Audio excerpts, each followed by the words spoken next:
네, 오늘 거룩한 주일 아침, 우리는 이 시간 하나님께 예배를 드리기 위하여 여러 가지 일들과 상황들을 포기하고 이곳에 모였습니다.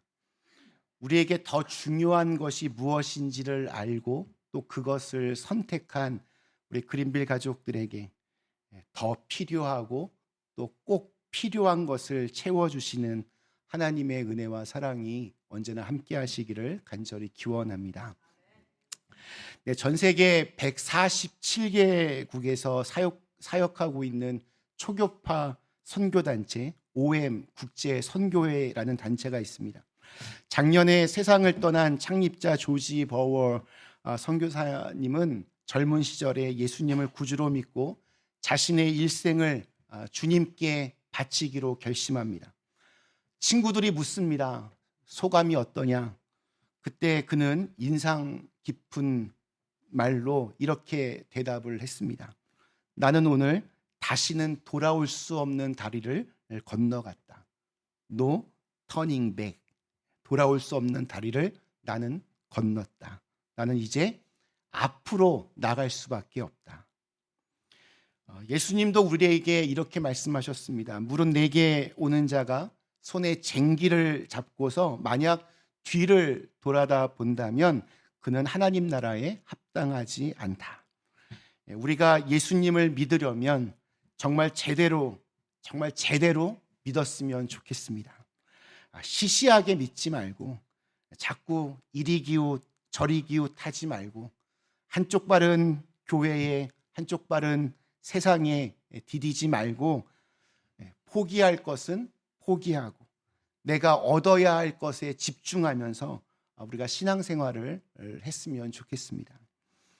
사순절을 맞아 십자가와 함께 했던 사람들이란 주제로 말씀을 나누고 있습니다.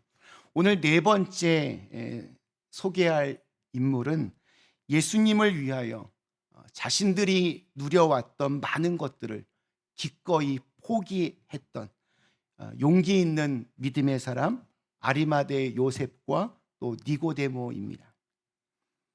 예수님의 삶과 죽음을 기록한 복음서에는 저마다의 독특한 관점들을 가지고 예수님을 소개합니다. 예수님이 누구신가? 마태복음은 구약에서 예언된 메시아, 유대인의 왕으로 그렇게 묘사가 됩니다. 마가복음에는 하나님의 아들이, 또 누가복음에는 종으로 오신 예수님을 강조합니다. 그리고 오늘 우리가 읽은 요한복음에서는 하나님이신 예수님을 설명합니다. 예수님이 하나님이시다라고 하는 설명은 요한복음 1장에서부터 시작됩니다. 말씀이 육신이 돼요. 말씀, 로고스가 하나님이고 하나님이 생명이며 또한 빛인데 그 빛이 세상에 왔다. 그리고 그 빛인 말씀이 육신이 되어서 우리 가운데 거하셨는데 그분이 바로 예수님이시다. 이렇게 설명을 합니다.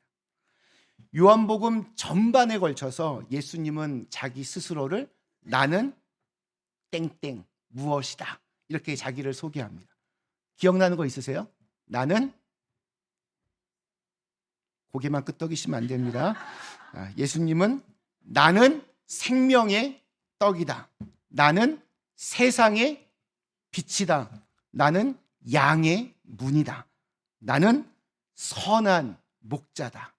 나는 부활이요 생명이다. 또 나는 길이요 진리요 생명이다. 나는 참 포도나무다. 자신을 그렇게 소개하셨습니다. 감히 인간으로서는 할 수 없는 선언이고 또 주장입니다. 예수님은 참 하나님이십니다. 그런데 하나님이신 예수님이 너무나 무력하게, 너무나 끔찍하고 처참하게 죽었습니다. 당시 가장 저주스러운 형벌인 십자가형에 처해져서 가장 비참한 죄인으로 죽었습니다. 예수님이 로마 군인들에게 끌려가 조롱을 당하고 채찍을 맞으며 신문을 당할 때 예수님의 제자들은 다 예수님을 부인하고 도망가기에 바빴습니다. 가장 외롭고 또 고통스러웠던 그때 그분은 혼자였습니다. 그는 십자가에서 죽으셨습니다. 제자들은 곁에 없었고 예수님을 따라다니며 환호했던 수많은 군중들도 없었습니다. 여인들은 멀리서 안타까워해하며 어찌할 바를 몰라 울고만 있었습니다. 그런데 뜻밖의 일이 벌어졌습니다. 아리마대 사람 요셉이 빌라도에게 가서 예수님의 시체를 달라고 요청했고 또 니고데모가 가져온 모략과 침향 섞은 것으로 그 시신을 닦고 세마포로 싸서는 아리마대 사람 요셉이 전에 사두었던 무덤에 예수님을 안치했습니다. 나름대로 장례식을 한 겁니다. 당시 십자가형에서 죽은 사람의 시체는 따로 묘지에 묻힐 수 없었습니다. 나무 위에 매달려 죽은 사람은 하나님의 저주를 받은 사람이라고 그렇게 여겨졌습니다. 어느 한적한 곳에 던져져서 독수리나 들짐승들의 먹잇감이 되도록 그렇게 했습니다. 그만큼 처절하고 비참한 죽음이었습니다. 예수님은 단순한 정치범 정도가 아니라 유다의 이 이스라엘의 최고 권력자인 대제사장과 사내들인 공의회에서 그의 죽음을 정식으로 결의해서 빌라도에게 요청했고 유대인들이 밀란이 날 정도로 죽이라고 난리를 쳐서 십자가에서 죽은 죄인 중에 죄인입니다. 이렇게 모두가 지금 예의주시하고 있는 사람의 시체를 달라고 요청하고 또 장례를 지내겠다고 하는 것은 죽기를 각오하지 않으면 어려운 일이었습니다. 그런데 그렇게 시체를 달라고 한 사람이 예수님의 제자들이 아니라 아리마대 사람인 요셉과 니고데모였습니다. 아리마대 요셉과 니고데모는 둘 다 사내들인 공의회 의원들이었습니다. 이 말은 둘 다 이 유대인 사회에서는 신분이 아주 높은 사람들이었다는 뜻입니다.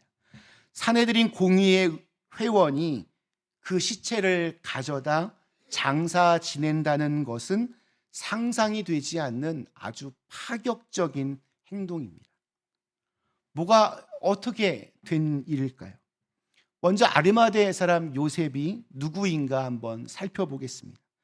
사실 이 사람은 예수님의 그 시체를 가져다가 장사 지냈다. 이 장면 외에는 다른 곳에서는 등장하지 않는 사람입니다. 하지만 그 장면이 마태, 마가, 누가, 요한복음에 다 기록되어 있습니다. 네 복음서 모두에 언급되는데 그것을 잘 살펴보면 이 요셉이 어떤 사람인지가 대충 윤곽이 잡힙니다. 우선 아리마대 요셉, 퍼스트 네임이 뭘까요? 예, 아리마대 아닙니다. 거기는 지명입니다. 그 사람이 태어난 본적이 아리마대입니다. 아리마대 지역의 요셉이란 뜻입니다. 예루살렘에서 약 한 20마일 정도 북쪽에 위치해 있는 동네입니다. 마태복음에 보면 이 사람이 아주 부자였다고 합니다. 세리였던 마태가 부자라고 언급한 것으로 보아서 요셉은 진짜 부자였던 것 같습니다. 세리가 인정한 부자, 진짜 부자였습니다. 마가복음에 보면 그는 존경받는 공회원이었다라고 전합니다. 요즘 말로 하면 국회의원입니다. 그런 사람이 밤에 빌라도를 찾아가 예수님의 시신을 내어달라고 부탁을 했습니다. 상식적으로 로마의 총독인 빌라도를 개인적으로 찾아가서 만날 수 있는 사람 예루살렘에 많지 않았을 겁니다. 빌라도는 내가 만나고 싶다고 만날 수 있는 사람이 아닙니다. 제가 어제도 세계 평화를 좀 의논하기 위해서 바이든 대통령 만나고 싶다고 했는데 만나주지 않습니다. 저를 백악관 아무리 가도 저 온지도 모릅니다. 심지어 지금 성경에 보면 이때는 밤이었습니다. 업무 시간이 끝났습니다. 집에서 휴식을 취하고 있는 빌라도를 찾아가 십자가에서 죽은 죄인의 시신을 나에게 달라고 얘기할 수 있는 사람, 예루살렘에서 정말 손에 꼽을 정도입니다. 아리마대 사람 요셉은 그 정도의 사회적인, 정치적인 위상을 가지고 있던 사람이었습니다. 누가복음에 보면 그는 선하고 의로운 사람이었다라고 합니다. 마가가 존경받는 사람이라고 표현한 것과 일맥상통합니다. 그는 권력이 높고 돈도 많았는데 그 돈과 권력으로 선하고 의로운 일을 하는 굉장히 보기 드문 정치인으로 당시의 백성들에게 존경을 받았습니다. 그런데 요한은 좀 뜻밖의 증언을 합니다. 오늘 38절 말씀이 이렇게 시작합니다. 아리마대 사람 요셉은 예수의 제자이나 유대인이 두려워 그것을 숨기더니. 사내들인 공회원이 예수를 믿는 자라는 것은 일단 뜻밖의 증언입니다. 당시 사내들인 그 의원들과 예수님은 사사건건 부딪히고 결국 그들에 의해서 예수님은 죽음을 맞이하게 되었습니다. 그런 공회 회원 중에 예수님의 제자가 있었다는 겁니다. 아마도 요셉은 예수님의 그 12제자들과 같이 예수님이 메시아라고 하는 것을 기대하는 마음으로, 그래서 마음으로 믿고 틈틈이 예수님과 제자들에게 먹을 것이나 아니면 재정적인 후원을 해준 그런 사람이라고 그렇게 추정이 됩니다. 그러면서도 그는 예수님을 믿는다는 이유로 하루아침에 사내들인 공의에서 쫓겨나거나 정치적인 또 경제적인 손해를 볼 것을 두려워해서 동료들과 또 유대인들에게 내가 예수 믿는다는 것을 숨겼던 그런 사람이었습니다. 그런 면에서 이 요셉은 약간 좀 소심하고 또 우유부단한 사람이었고, 또 한편으로 보면 또 현실적인 상황에 그냥 잘 순응했던 사람인 것 같습니다. 우리 39절에 보면 낯익은 사람의 이름도 등장합니다. 니고데모. 오늘날 우리 그리스도인들이 가장 사랑하는 성경 구절, 요한복음 3장 16절. 하나님이 세상을 이처럼 사랑하사 독생자를 주셨으니 이는 그를 믿는 자마다 멸망치 않고 영생을 얻게 하려 하심이라. 이 말씀은 예수님이 이 니고데모와 대화 중에 하신 말씀이었습니다. 니고데모 역시 다른 사람들의 눈을 피해서 한밤중에 예수님을 찾아왔던 사람입니다. 사도 요한은 그를 유대인의 지도자라고 그렇게 소개했습니다. 이에 대해 성경은 또 보시면 각주를 달아서 그가 사내들인 공회원이라고 그렇게 설명도 했습니다. 그러니까 이 사람 역시 신분이 아주 높은 사람이었습니다. 니고데모가 예수님을 찾아왔을 때는 처음에 요한복음 3장에서 예수님께서 예루살렘 성전에서 짐승들을 다 내쫓고 또 돈 바꾸는 환전상의 그 상들을 다 뒤엎는 사건으로 예루살렘이 발칵 뒤집혀졌을 때입니다. 이럴 때 유대인의 지도자인 니고데모가 예수님을 찾아와서 구원과 영생에 대해서 대화했던 것입니다. 그만큼 니고데모는 진리에 대해서 갈급했고, 비록 밤에 다른 사람들의 눈을 피해 왔지만 나름대로 믿음의 용기를 가지고 있던 사람이었습니다. 아리마대 사람 요셉, 또 니고데모 두 사람 모두 유대인의 지도자로 사내들인 공회원이었고 부자이며 높은 신분을 가진 사람들이었습니다. 그리고 두 사람 모두 그 사내들인 회의에서 예수님을 죽이기로 결의했을 때 참여하지 않았습니다.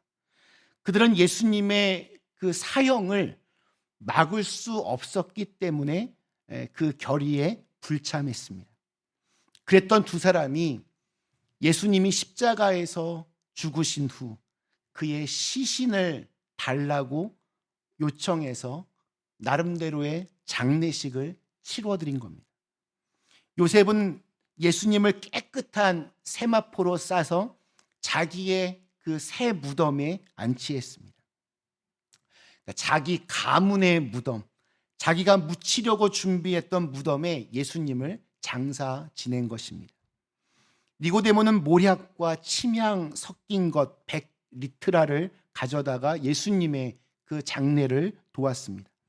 이때 100리트라, 이것은 약 34kg, 우리 75파운드, 그 정도의 양입니다. 이 정도의 양이 실감이 안 나실 텐데 왕이 죽었을 때 그 왕을 장례식을 치를 때 그 정도의 양을 쓴다고 합니다. 그러니까 굉장히 많은 양을 사용한 겁니다.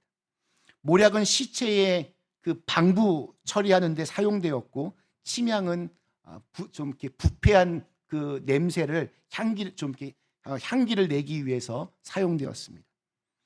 예수님은 죽으셨습니다. 그리고 그분의 장례식을 아리마대 요셉과 니고데모가 치른 것입니다. 예수님의 제자들은 3년 동안이나 함께 예수님과 동거동락했습니다. 많은 것을 배웠고 많은 것을 보았습니다. 그러나 그들은 정작 예수님과 함께 해야 할 그 시간에 아무도 그곳에 없었습니다. 없는 정도가 아니라 한 명은 배신했고 한 명은 저주하며 부인했고 한 명은 옷을 벗고 도망했고 나머지는 존재감도 없이 다 사라졌습니다. 그리고 예수님이 죽은 이후에 제자들은 저마다 자기 살 길을 찾아 제 길로 갔습니다.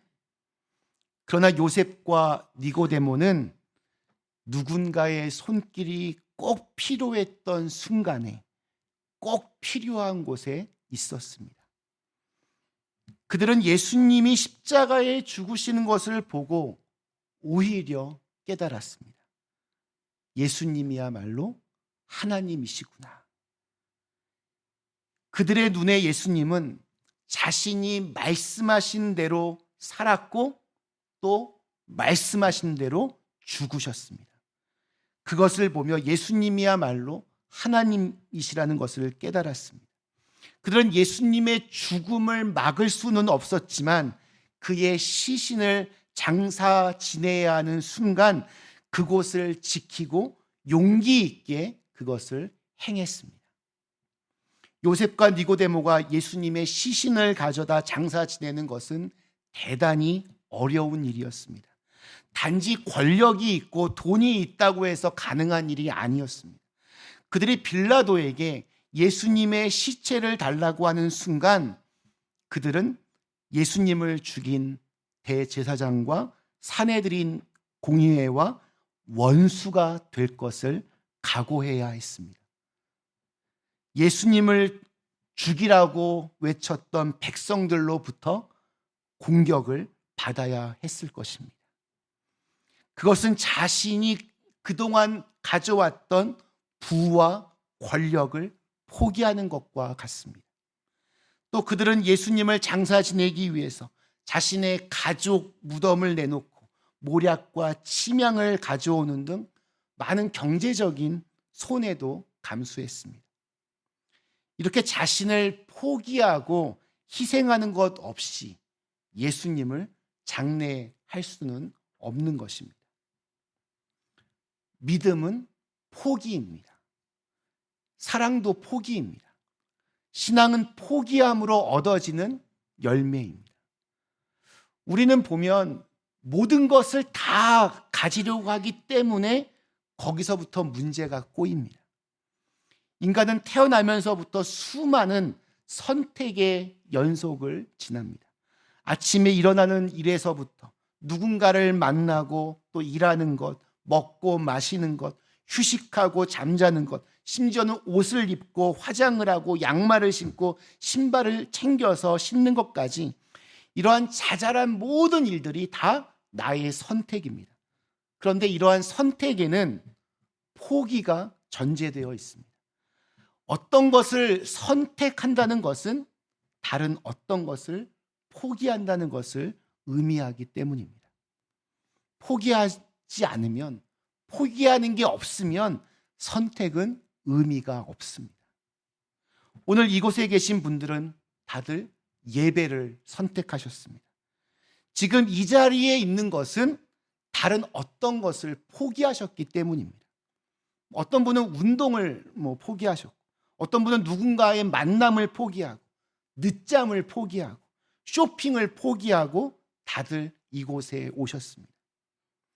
내가 가치 있게 여기는 어떤 것을 선택하여 거기에 집중하기 위해서 다른 것을 과감하게 포기하는 것, 이것이 포기의 미학입니다.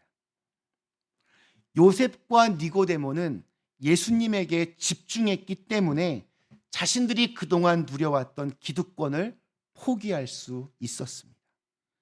그들에게 예수님은 그만큼 귀한 분이었습니다.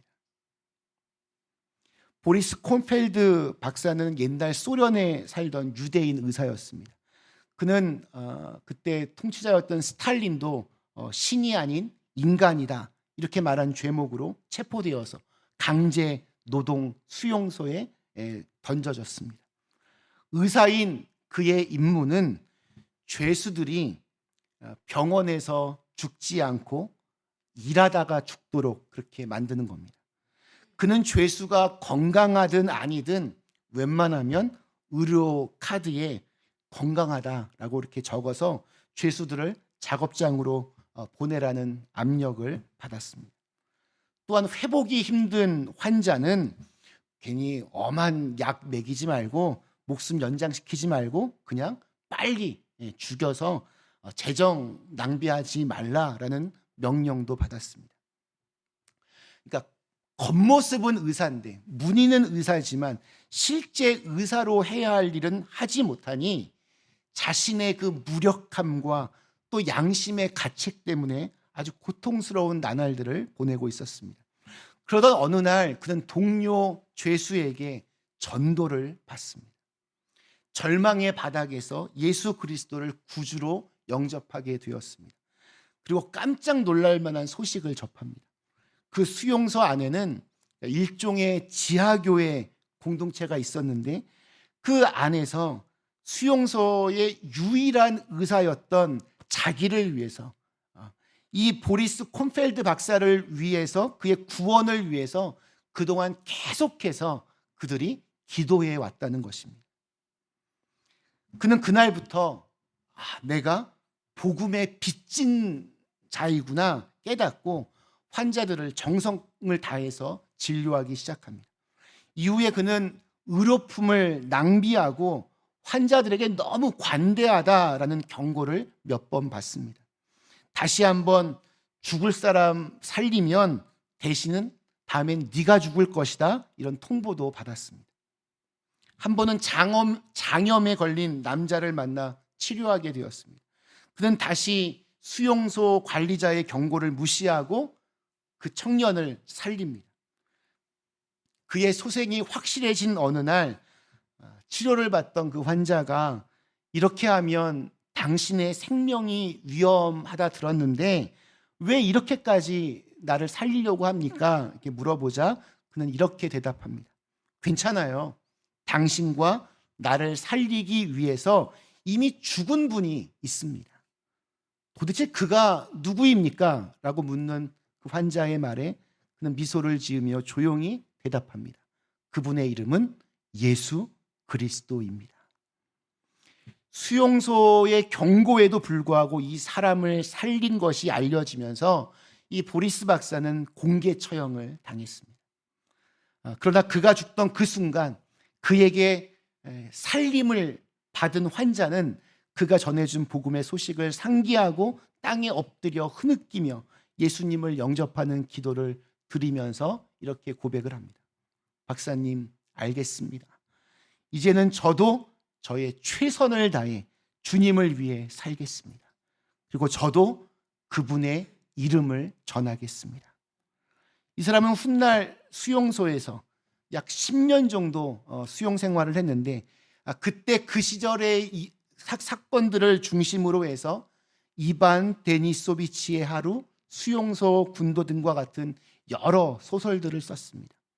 그리고 1970년에는 노벨 문학상까지 수상하였습니다. 당시 장염에 걸렸던 청년이었던 알렉산더 솔제니치는 이 보리스 박사에게 했던 다짐을, 그리고 예수님께 했던 진심 어린 고백을 자신의 삶 속에서 용기 있게 보여주었습니다. 말씀 마치겠습니다. 우리 사랑하는 그린빌 가족 여러분, 십자가와 함께 했던 사람들, 오늘은 아리마대 사람 요셉과 니고데모에 대해서 함께 말씀을 나누었습니다. 유대인들은 나무에 달려 죽은 자는 저주받은 자다, 그렇게 믿었습니다. 예수님이 그렇게 나무 십자가에서 죽으셨을 때 거의 모든 사람들이 다 예수님을 외면했습니다. 그러나 그 비극적인 상황에서 오히려 예수님의 사랑을 가슴 절절하게 느끼면서 새롭게 마음과 뜻을 정하여 자신들에게 예수님이 얼마나 소중한 존재인지를 용기 있게 드러낸 두 사람, 아리마대 요셉과 니고데모. 그런 점에서 우리가 본받아야 할 참 제자의 모습을 보여주는 것 같습니다. 용기를 내야 할 때 용기를 낼 수 있는 것은 예수님의 죽으심에 참여함으로부터 시작이 됩니다. 그분의 십자가를 경험하지 않으면 우리는 적당하게 현실과 타협하거나 술에 술 탄 듯, 물에 물 탄 듯 흐리멍텅한 상태로 그냥 교회 생활하는 정도로만 할 수 있습니다. 그러나 주님의 십자가의 능력을 경험하고 그의 죽으심에 참여할 때 우리는 예수님의 부활과 승천과 그의 다시 오심에 참여하는 용기 있는 그리스도인으로 거듭날 수 있습니다. 이 믿음의 용기로 우리의 영혼을 다시 새롭게 하고, 이 믿음의 용기로 어두운 세상을 조금이나마 빛으로 끌어낼 수 있는 그린빌 가족들 다 되시기를 주님의 이름으로 간절히 축원합니다. 우리 주신 말씀 생각하며 잠시 함께 기도하시겠습니다.